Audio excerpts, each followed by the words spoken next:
I've gone to the chiropractor for years and years, like all my life. I take my kids to the chiropractor, and usually I just went whenever I felt like I needed to. Maybe I was getting headaches or I was having back problems.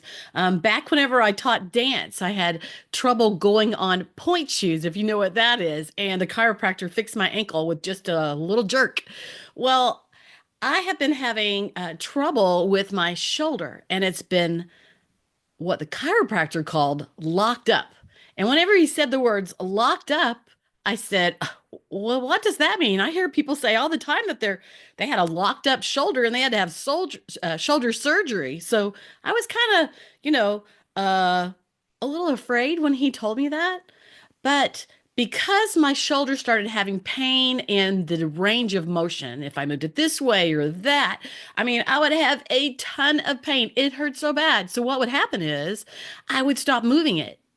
I would stop moving my shoulder. And so little by little, as I used the other arm for practically everything, my shoulder got tighter and tighter, and the range of motion became smaller and smaller until, I'm having trouble sleeping because I can't lay on my arm and I accidentally move it and it causes great pain. Well, you know what? Marriage is a little like that sometimes. We're really busy people, especially if you have children and you're running around with children's events, uh, dropping them here, dropping them there for football or piano or dance lessons.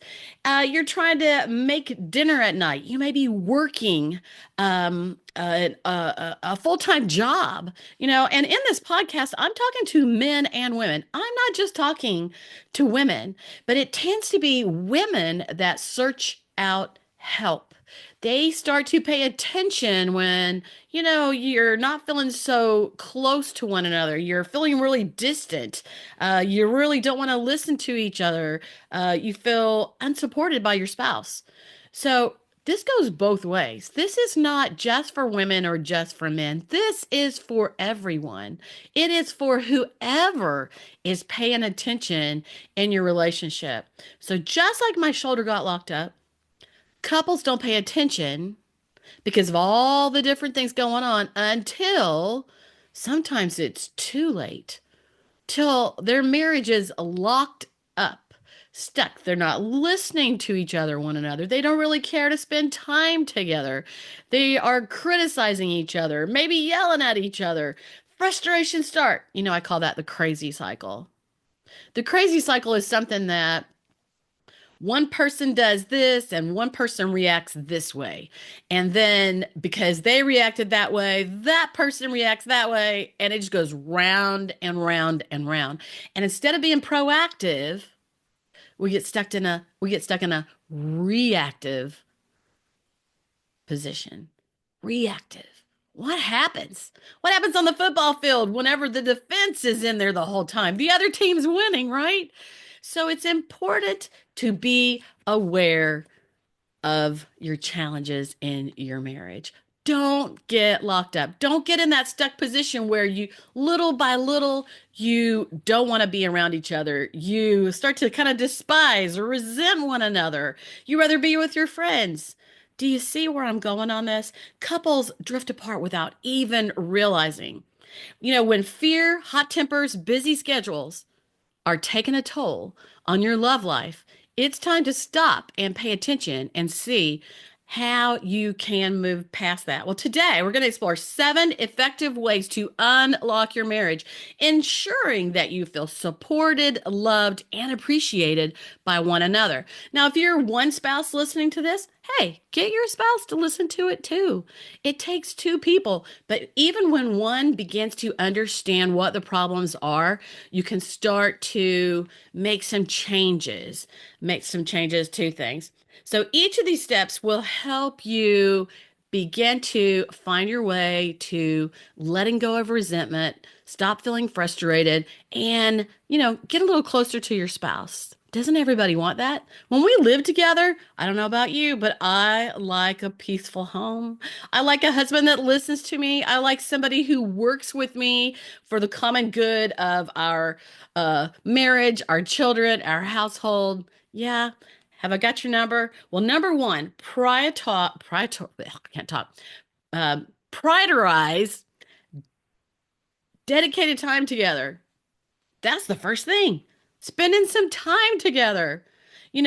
Life, like I said, is so busy that we don't even realize that we're not having any time together. Well, just last week, we had our little granddaughter. So, I'm in the place where all my kids are grown. And so I've been there, done that, where you're raising children and running around with kids and all that. And a lot of your attention is on the children when you're in that position. And you don't really think much about it. Even then, you have to purposely make that time together. Purposely make that time together. But my husband and I, we don't have kids at home anymore. And so we watched our sweet little 5-year-old granddaughter last week for about 5 days. And it was a precious and wonderful time. But you know what? I started to feel a little more distant from my husband. Why? Because it's kind of like having a puppy. You give all your puppy that love and cuddling and all that. We both cuddled on that granddaughter and we totally enjoyed it. But we didn't have as much time just to sit with us on the couch, holding hands, having that conversation after dinner because everything was about her, and that was okay. But when you're a young parent and you're in the middle of parenting, you can see that every day, every week, every month is just like that. It is taking care of your children, meeting their needs, taking them where they need to go. And husbands and wives forget to stop and prioritize that time together. And the love languages, think about it. Some people need more time together than others. Some people need their alone time, and some people love to spend that time together. So you got to find your happy medium. In the Chemistry of Lasting Love. That is a free resource I have on my website, theextraordinarymarriage.com.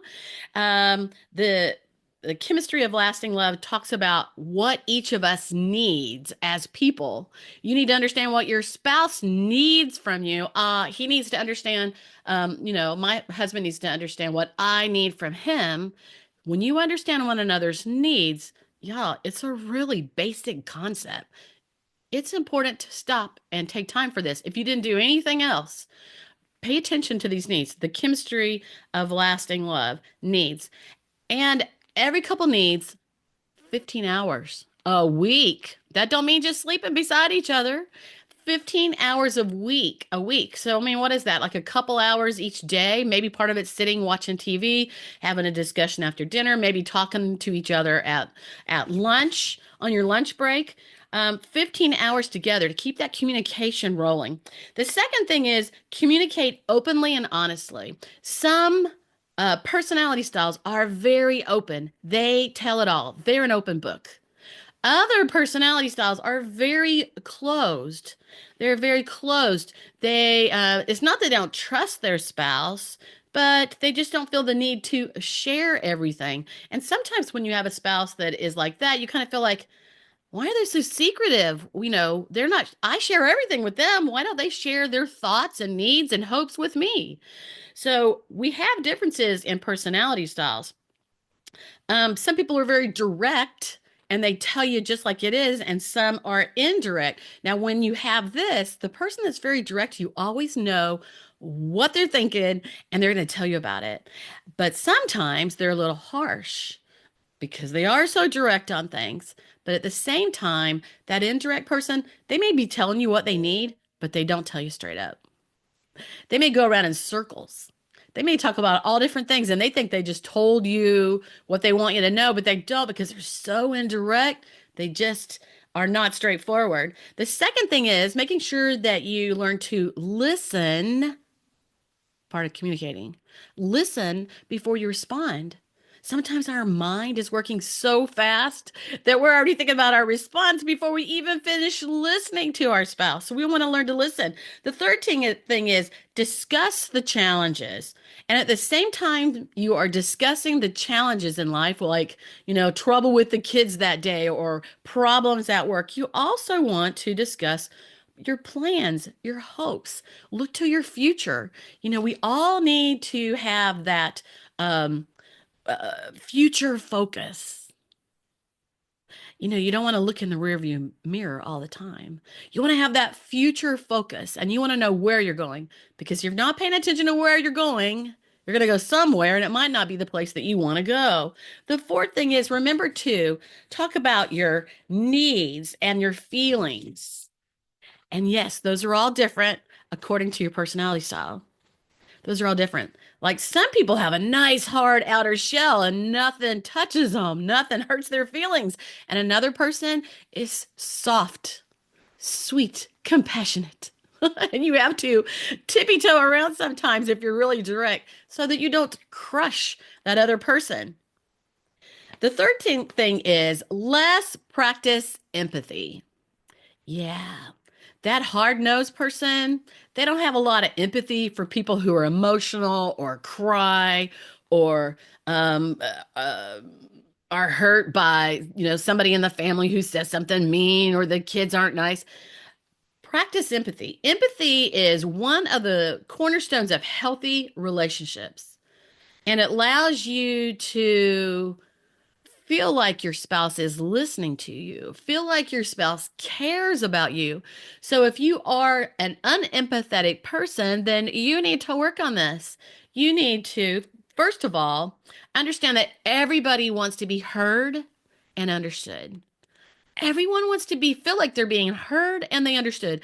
And if you aren't feeling heard and understood by your spouse, you might seek someone else who hears you and understands you. Do you see what I'm saying? So it's important to hear and understand your spouse. Don't ignore them.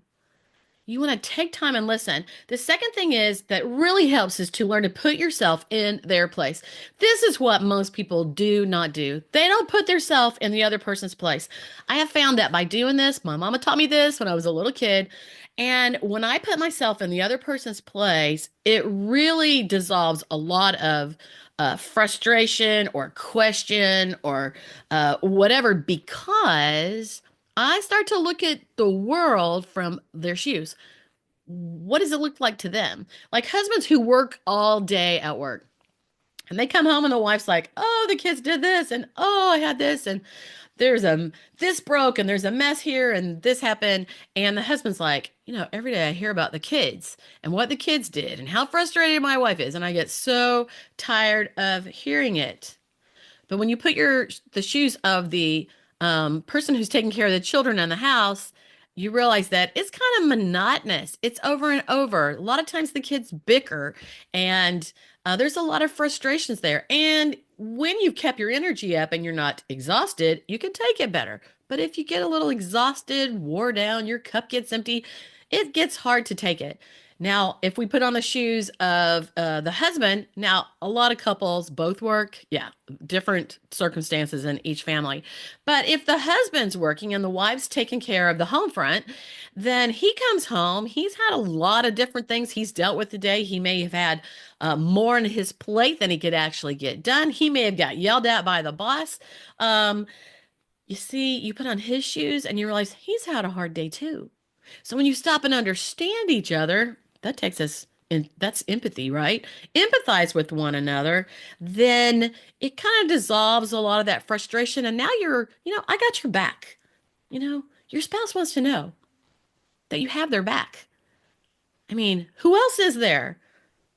You know, you want to know that you appreciate each other and that you believe in each other and that you're listening to each other. And understand also your unique personality styles. Every person sees things differently according to their personality style. Yeah, like I see the front of the room and my husband sees the back of the room. Like if we come out a door and I'm gonna go to the right, he's gonna go to the left, or vice versa. I don't remember which one. But it's like whatever we get out of the car, I'm gonna go around the car this way and he's gonna around the car that way. I mean, just about everything we do, even though we get along good, we actually would make a different choice. And I've learned that there's not just one way of doing things. There's two, three, four, five different ways of doing things. And we can't demand that everything is always our way. The fourth thing is understand personality differences. And I said this a little bit because I teach a class that's called Rediscover Your Spouse. Often we fall in love, there's that charisma, that spark between us, and we see everything that we love. But once we've been married for a while, we start to see the things we don't like or that get on our nerves, that things that irritate us. And when we can understand, rediscover our spouse, understand why they think the way they do, why they act the way they do, why do they respond like harshly or critically or whatever? Why do they do that? Is it personal? Do they not like me? I don't understand. When we start to understand that and rediscover your spouse, then you understand it's not about you. It's about them. It's about who they are, how they deal with life, how they see things, what's most important, what motivates them. And you can learn all these things and rediscover your spouse. That is now an on-demand class on theextraordinarymarriage.com.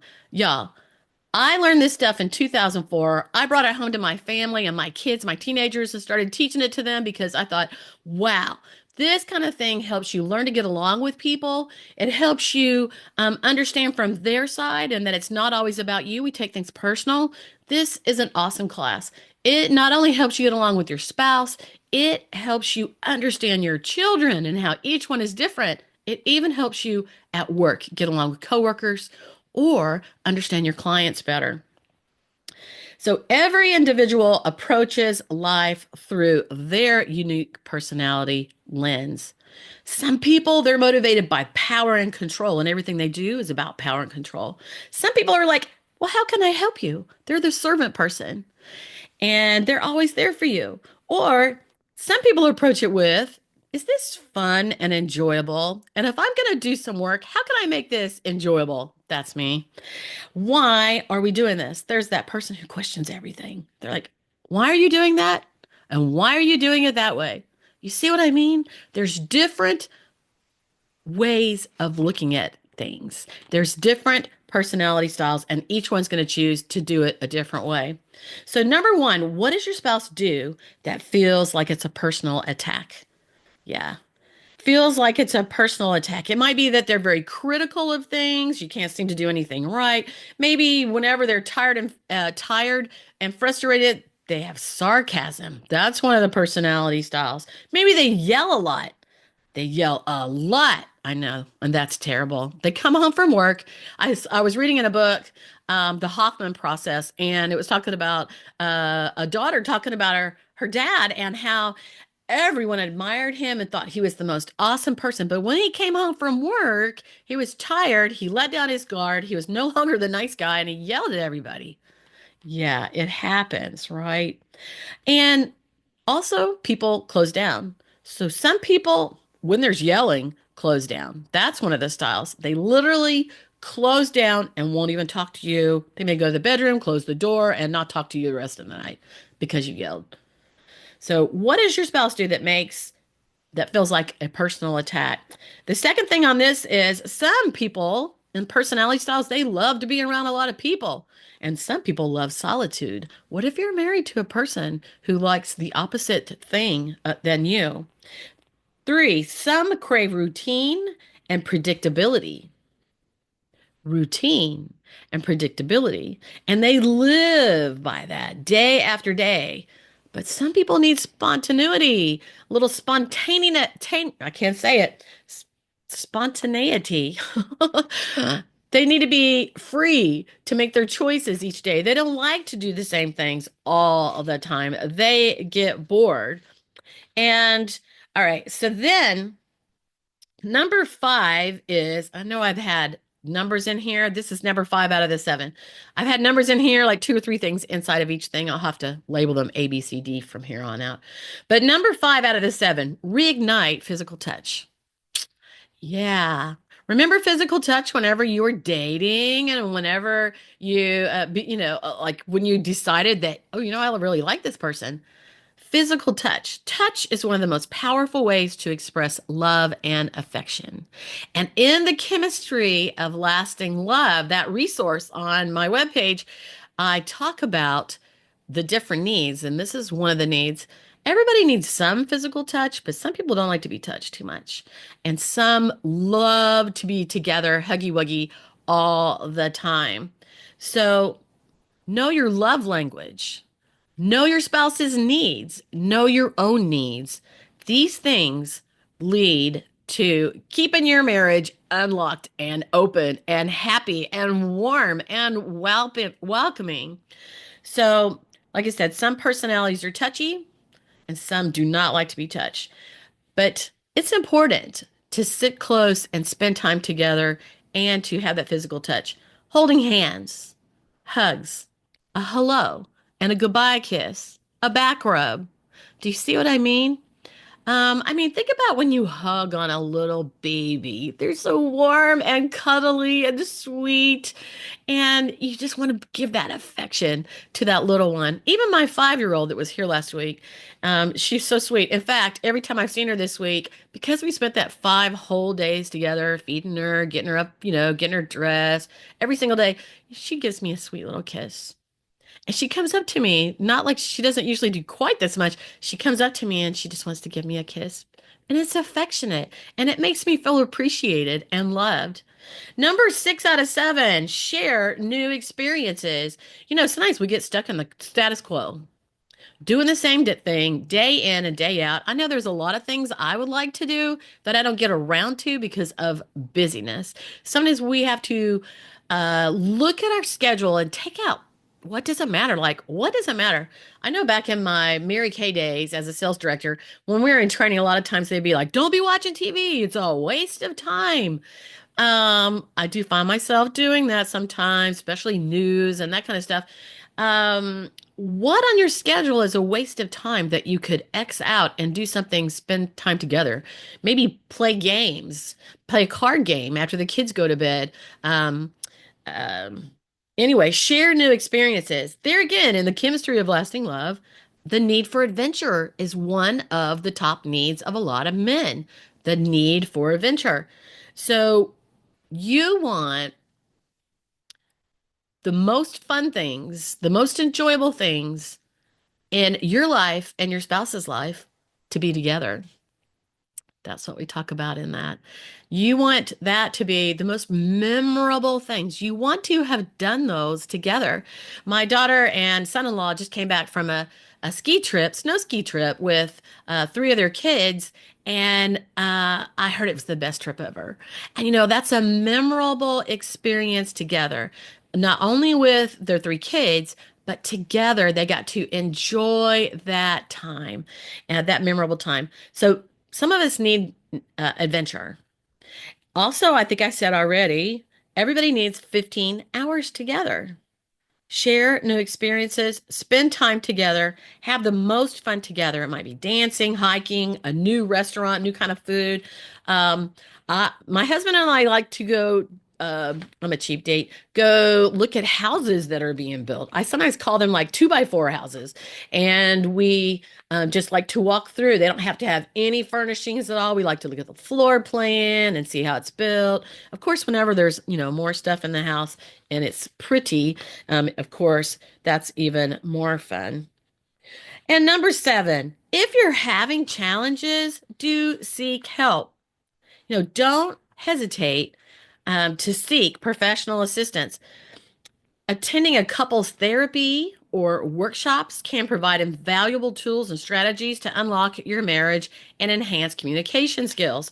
And in a lot of my podcasts and a lot of my trainings, I talk about how, the challenges often start when you bring the two families together. If your families are just alike, it'll probably be easier. You have the same kind of holidays, maybe the same habits in your house.